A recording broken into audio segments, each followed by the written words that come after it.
साथियों, आज अक्षय तृतीया आखा तीज का शुभ पर्व है। मैं सभी देशवासियों को और खास करके मेरे किसान भाई बहनों को अक्षय तृतीया की बधाई देता हूं। आज भगवान परशुराम की जयंती भी है। मैं सभी देशवासियों को इस शुभ दिन की भी शुभकामनाएं देता हूं। और अक्षय तृतीया हो और इतने सारे लोग आशीर्वाद देने के लिए आए हो। अक्षय तृतीया के जो आशीर्वाद मिलता है ना, वो भी अक्षय होता है। आज जितनी विशाल संख्या में आपका ये आशीर्वाद ये पक्का कर रहे हैं, पुनः एकदा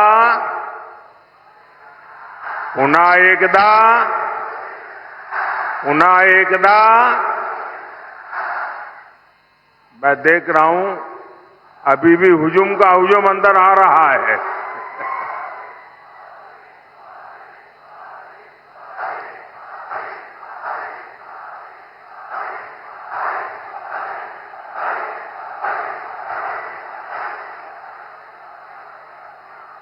साथियों,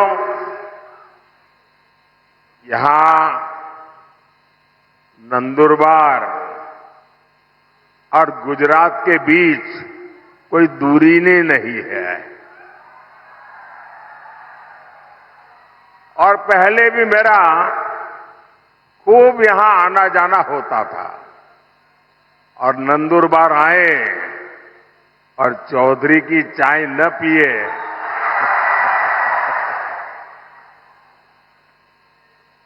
चौधरी की कड़क चाय यानी नंदुरबार की यादों से जुड़ जाती है। और चाय का रिश्ता और आपके प्यार का कर्ज मोदी कभी भी भूल नहीं सकता। साथियों, वंचितों आदिवासियों की सेवा मेरे लिए परिवार के सदस्य की सेवा जैसी है। मैं कांग्रेस के शाही परिवार की तरह बड़े घराने से नहीं निकला हूं। मैं तो गरीबी में ही बड़ा हुआ हूं। मुझे पता है यहां आपने कितनी तकलीफ उठाई है। हमारे आदिवासी भाई बहन यहां काफी ऊंचाई पर भी रहते हैं।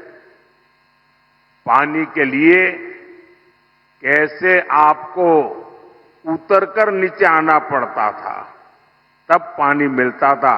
ये माताएं बहनों को सबको मालूम है। आपके जीवन में भी मुश्किलों का पहाड़ था। कितने ही आदिवासी परिवारों के पास पक्का घर नहीं था।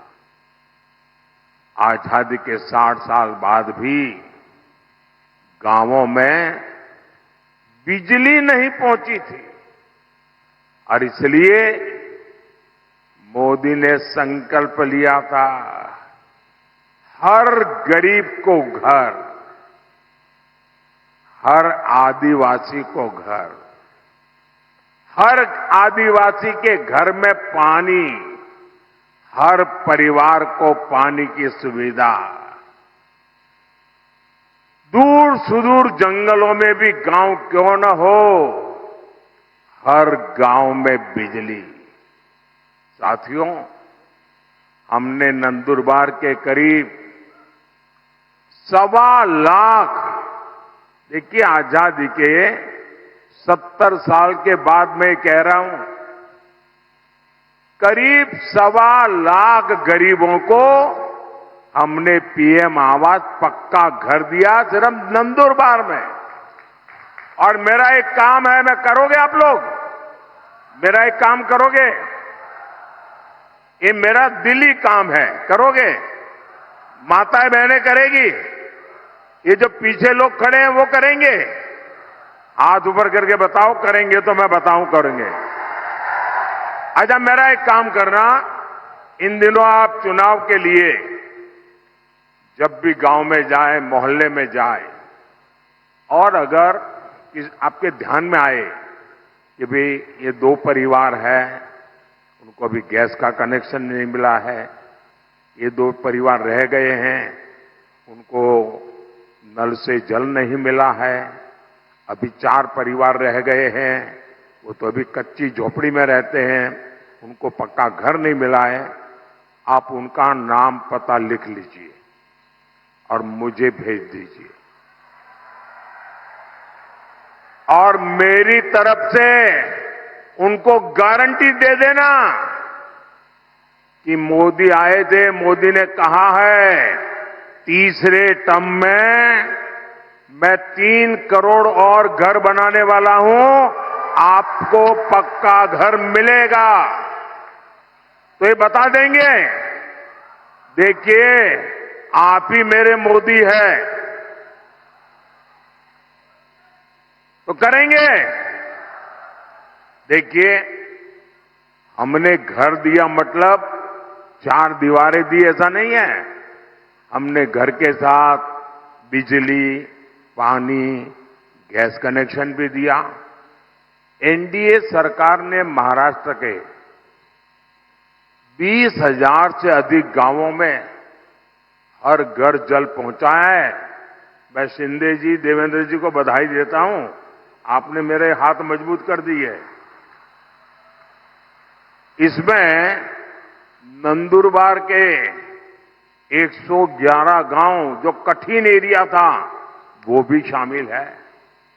और अभी तो ये ट्रेलर है,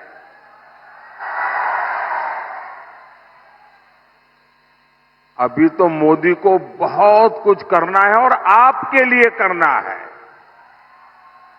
साथियों, एक तरफ भाजपा के ये प्रयास है और दूसरी तरफ एक कांग्रेस है। कांग्रेस ने आदिवासी भाई बहनों की कभी परवाह नहीं की। आदिवासी इलाकों में सिकल सेल एनीमिया एक बड़ा खतरा रहा है, लेकिन कांग्रेस ने इस बीमारी की तरफ उतना ध्यान ही नहीं दिया। ये बीजेपी है जिसने सिकल सेल एनीमिया को जड़ से खत्म करने के लिए अभियान चलाया है। और मेरी माताएं, बहनें, नौजवान, ये जो सिकल सेल एनीमिया के लिए मैं काम कर रहा हूं ना, वो चुनाव के लिए नहीं कर रहा हूं।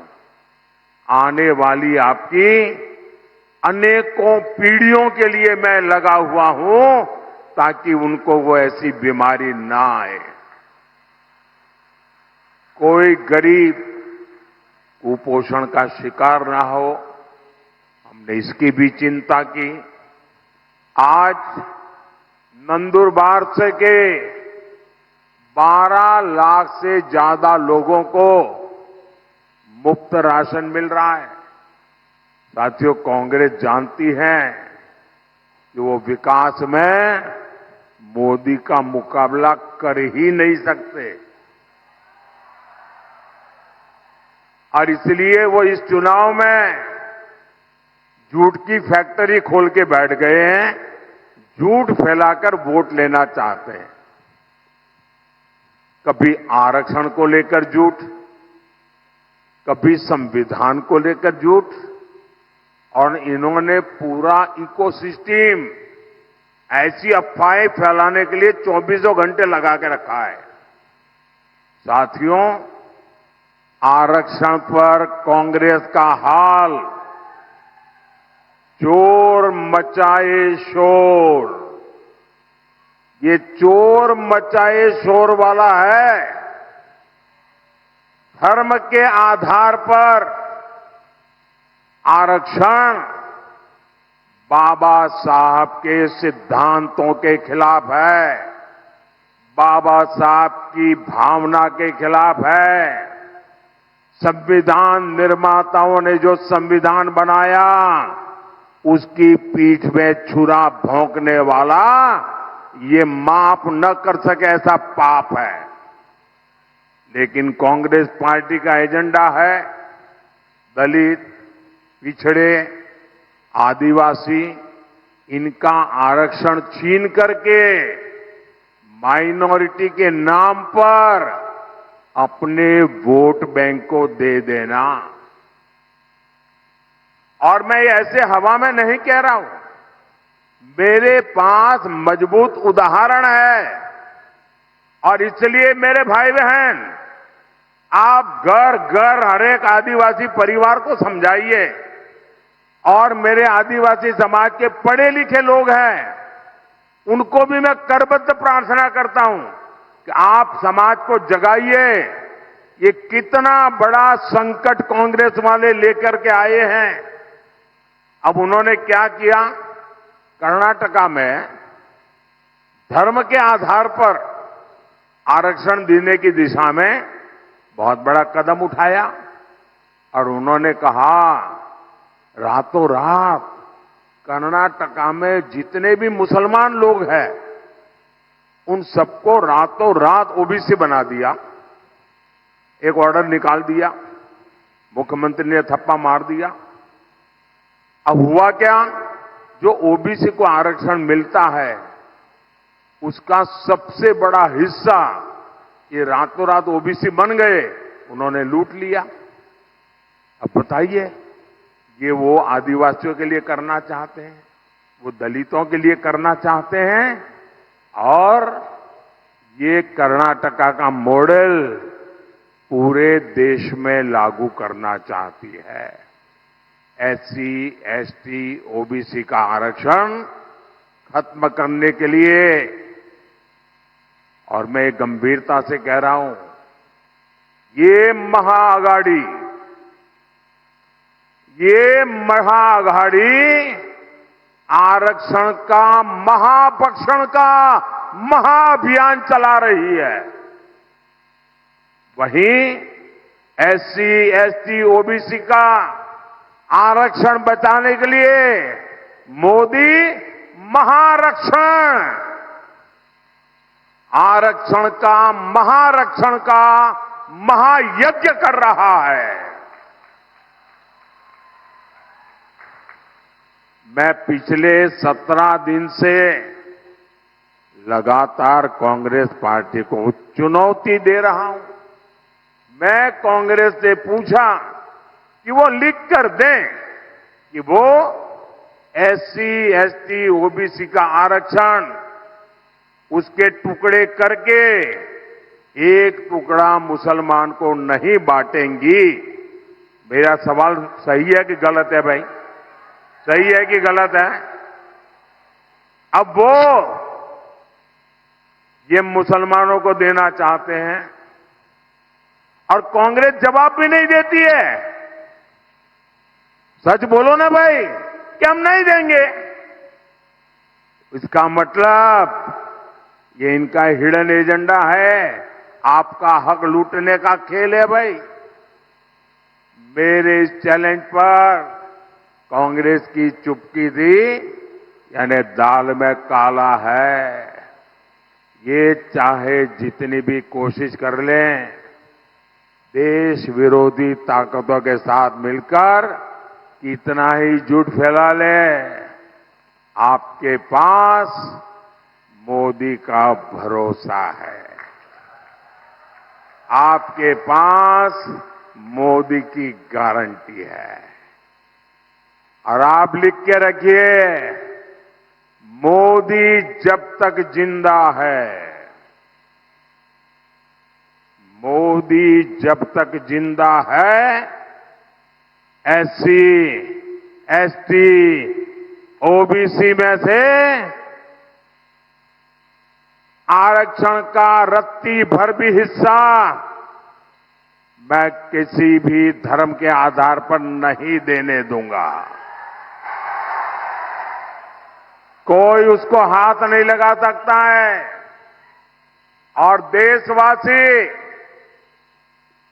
मैं बड़े जिम्मेवारी के साथ कहना चाहता हूं और दायित्व के साथ कहना चाहता हूं, वंचित का जो अधिकार है, चाहे एससी हो, एसटी हो, ओबीसी हो, वंचित का जो अधिकार है, मोदी उसका चौकीदार है।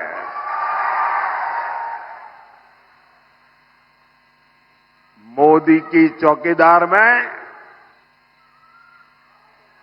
जब मोदी जैसा चौकीदार हो, किसने अपनी मां का दूध पिया है जो आपका हक छीन सकता है?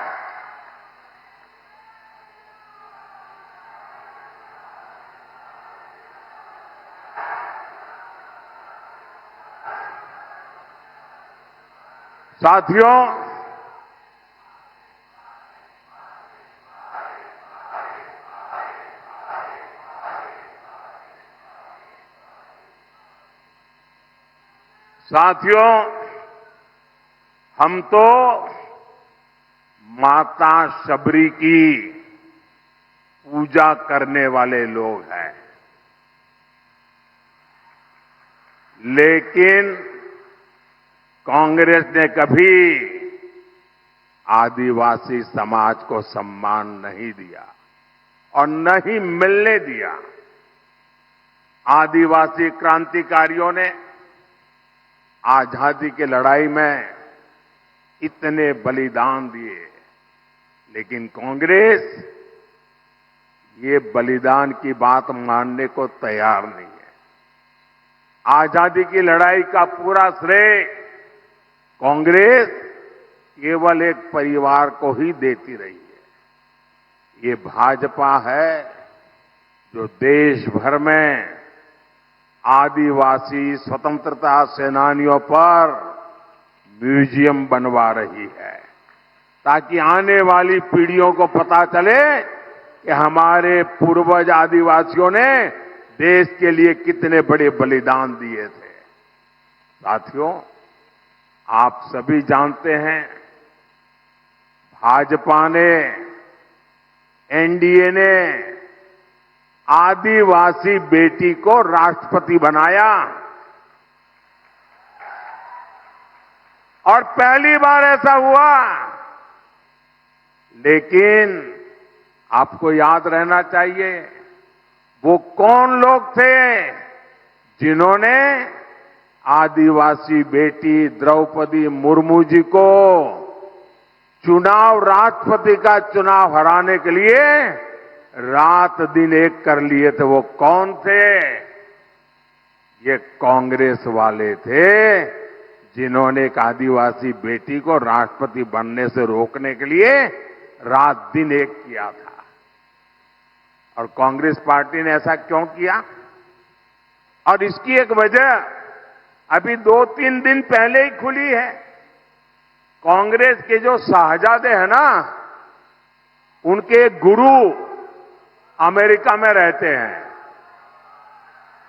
ये कांग्रेस के शाहजादे के एक गुरु अमेरिका में रहते हैं। उन्होंने भारत के लोगों पर रंगभेदी टिप्पणी की है। रंग के आधार पर भेद, ऐसा गंभीर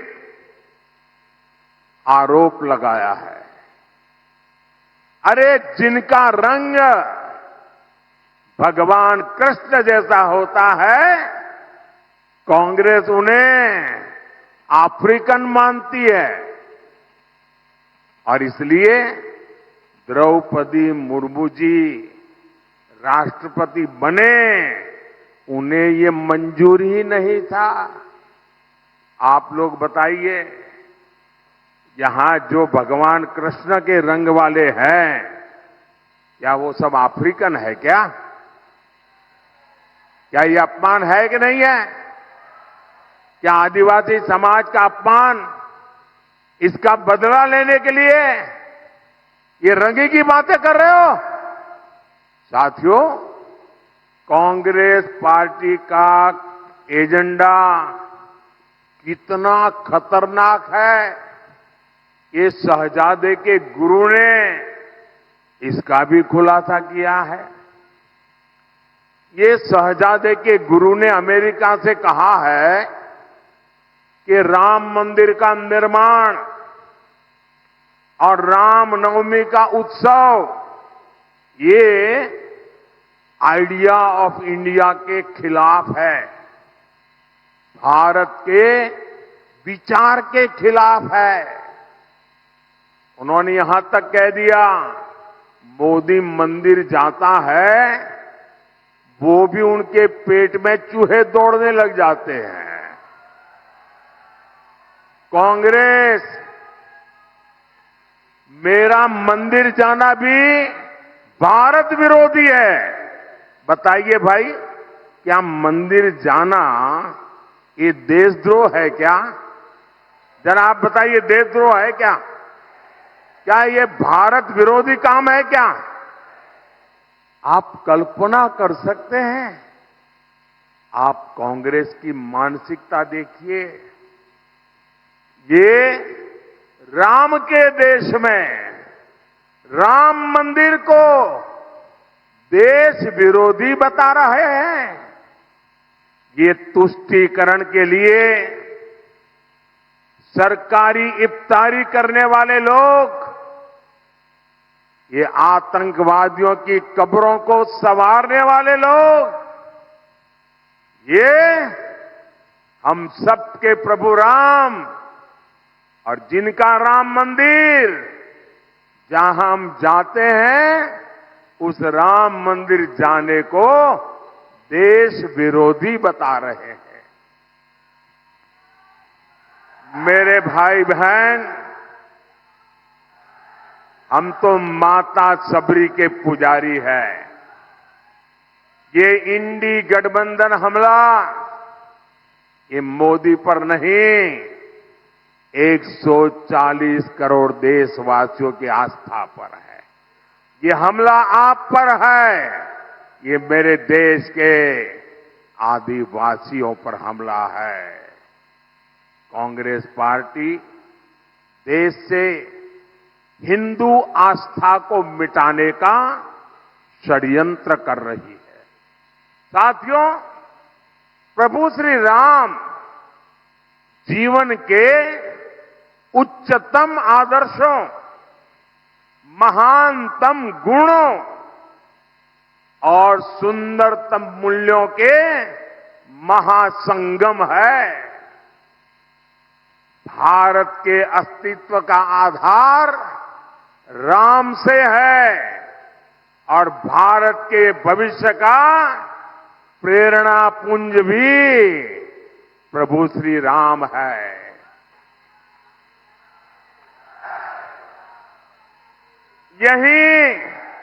यही महाराष्ट्र की धरती पर ये संत आवाज उठी थी, विश्वाचा विश्राम रे, स्वामी माजा राम रे। अर्थात मेरे राम तो पूरे विश्व के विश्राम है, आश्रय है। ऐसे प्रभु राम को कांग्रेस पार्टी वाले आइडिया ऑफ इंडिया के खिलाफ मानती है। भगवान श्री राम की सीख है, परहित सरिस, धर्म नहीं भाई, पर पीड़ा सम नहीं अधमाई। अर्थात दूसरों की सेवा से, परोपकार से बढ़कर कोई धर्म नहीं है और किसी को पीड़ा देना ही सबसे बड़ा पाप है। ऐसे प्रभु राम को शहजादे, उनके गुरु और Congress party idea of India के खिलाफ मानती है। हमारे राम कहते हैं, कोमल चित दिनह पर दाया, मन वच क्रम ममा भगति अमाया। अर्थात जो दीन दुखियों की पीड़ा को जानता है, महसूस करता है, वही मेरा भक्त है। ऐसे प्रभु राम को कांग्रेस आइडिया ऑफ इंडिया के खिलाफ मानती है और ये भगवान राम की ही शिक्षा है। धर्मुनु दुसुर, धर्मो न दुसर, सत्य समाना, आगम निगम पुराण बखाना। अर्थात सत्य से बढ़कर कोई धर्म नहीं है। ऐसे प्रभु राम को कांग्रेस आइडिया ऑफ इंडिया के खिलाफ मानती है। ये राम ही है, ये राम ही है जो सभी दुखियों को, वंचितों को गले लगाकर अपने पास बैठाते हैं। सहज सहज स्नेह विवश रघुराई, सहज स्नेह विवश रघुराई, पूछी कुशल निकट बैठाई। ऐसे प्रभु राम को कांग्रेस आइडिया ऑफ इंडिया के खिलाफ मानती है। हमारे राम जनजातीय समाज से कैसे मिलते हैं? हमारे राम जनजातीय समाज को मिलते हैं, पुरजन करी जो हारू घर आए। अर्थात राम आदिवासियों का, उनकी संस्कृति का सम्मान करते हैं, उनसे जोहार करके मिलते हैं। ऐसे प्रभु राम को कांग्रेस आइडिया ऑफ इंडिया के खिलाफ मानती है। हमारे प्रभु श्री राम ने हमें सिखाया है, और ये जो लोग देश छोड़ करके भाग गए हैं, वो जरा कान खोल के सुन ले। हमारे प्रभु राम ने सिखाया है, अपि स्वर्णमयी लंका न में लक्ष्मण रोचते, जननी जन्म भूमिश्च स्वर्गादपि गरीयसी। अर्थात हमारी मातृभूमि स्वर्ग से भी बढ़कर है।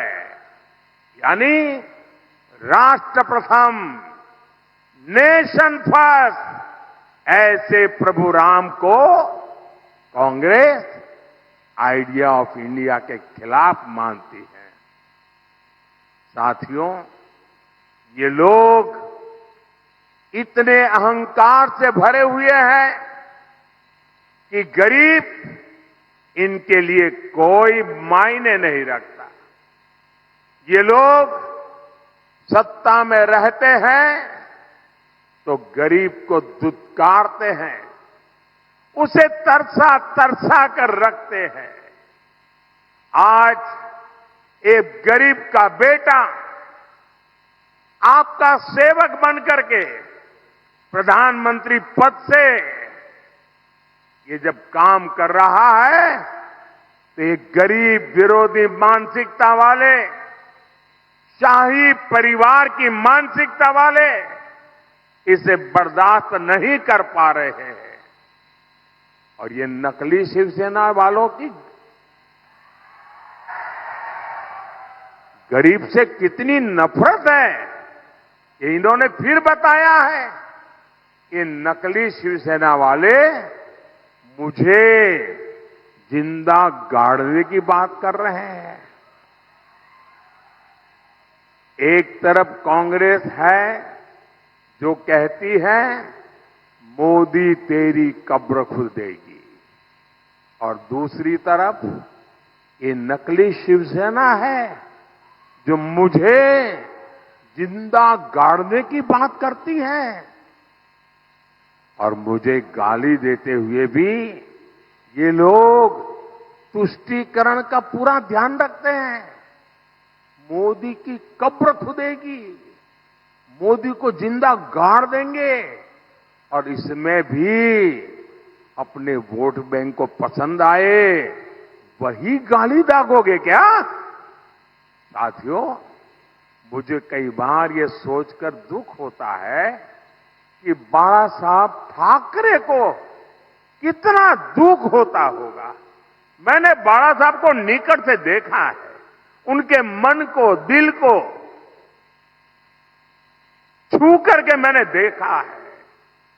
अब तो ये नकली शिवसेना वाले बम धमाके के दोषी को भी अपने साथ प्रचार में ले जाने लगे हैं। इसका मतलब हुआ कि बिहार में चारा चोरी में जेल भुगत रहे व्यक्ति को कंधे पे बिठा के घूम रहे हैं, महाराष्ट्र में बम धमाकों के दोषी को कंधे पर बिठा के घूम रहे हैं। ऐसे पापियों को लेकर के जिनको चलना पड़ रहा है, इन लोगों के विषय में 50 बार सोचना पड़ेगा। इसलिए कोई बड़ी बात नहीं कि मुझे उनको जमीन में गाड़ने के सपने दिख रहे हैं। ये लोग जनता का साथ, जनता का विश्वास तो गवा चुके हैं। इनकी अपनी सियासी जमीन खिसक चुकी है। लेकिन ये भूल रहे हैं कि भारत की 140 करोड़ जनता, मेरे माताएं बहनें इतनी बड़ी तादाद में जो आई है ना, ये मेरी माताएं बहनें, यही मोदी की रक्षक है। ये मातृशक्ति मेरा रक्षा कवच है। मुझ पर मातृशक्ति का इतना आशीर्वाद है, ये लोग चाहकर भी मोदी को जीते जी भी और मरने के बाद भी जमीन में नहीं गाड़ पाएंगे।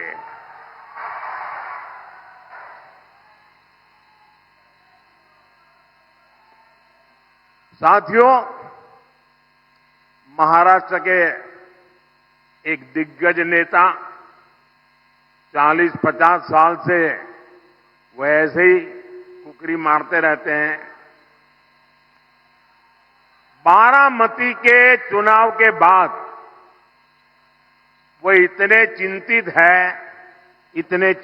है कि उन्होंने एक बयान दिया है और ये बयान उन्होंने, मैं पक्का मानता हूं कि काफी लोगों से विचार विमर्श करके ही दिया होगा। वो इतने हताश और निराश हो गए हैं कि उनको लगता है कि अगर 4 जून के बाद सार्वजनिक जीवन में, राजनीतिक जीवन में अगर टिक के रहना है तो छोटे छोटे राजनीतिक दलों को कांग्रेस में मर्ज हो जाना चाहिए। इसका मतलब ये जो नकली एनसीपी है और ये नकली शिवसेना है, उन्होंने कांग्रेस में मर्जर करने का मन बना लिया है। अब आपको मैं बताता हूं, जब 4 जून के बाद कांग्रेस में जाकर के मरने के बजाय अरे सीना तान करके हमारे अजीत दादा के साथ और शिंदे जी के साथ आओ, बड़े शान से सपने पूरे हो जाएंगे। भाइयों बहनों, 13 मई को कांग्रेस और इंडी अघाड़ी को आपका वोट ही जवाब देगा। नंदुरबार से हमारी बेटी हिना गावित जी आपकी सुख दुख की साथी है। और आप जानते हैं ना, हिना मेरी कितनी मदद करती है। पार्लियामेंट में आपने देखा होगा, ये छोटी बेटी है, लेकिन पार्लियामेंट में विपक्ष वालों के छक्के छुड़ा देती है। आप उन्हें ज्यादा से ज्यादा वोट देकर बहुत बड़ी जीत दिलाइए। और मेरा इसके लिए आग्रह है, मतदान ज्यादा होना चाहिए भाई। करोगे? पहले मतदान फिर जलपान, मंजूर है? अच्छा, मेरा एक काम करोगे? जरा हाथ ऊपर करके कहिए। माताएं बहनें बताइए, मेरा एक काम करोगे? जरा हाथ ऊपर करके बताइए, मेरा एक काम करोगे? देखिए, घर घर जाना और लोगों को कहना कि अपने मोदी जी आए थे और मोदी जी ने आपको प्रणाम भेजा है। मेरा प्रणाम पहुंचा देंगे? हर परिवार में मेरा प्रणाम पहुंचा देंगे? बोलिए भारत माता की, भारत माता की, भारत माता की। बहुत बहुत धन्यवाद।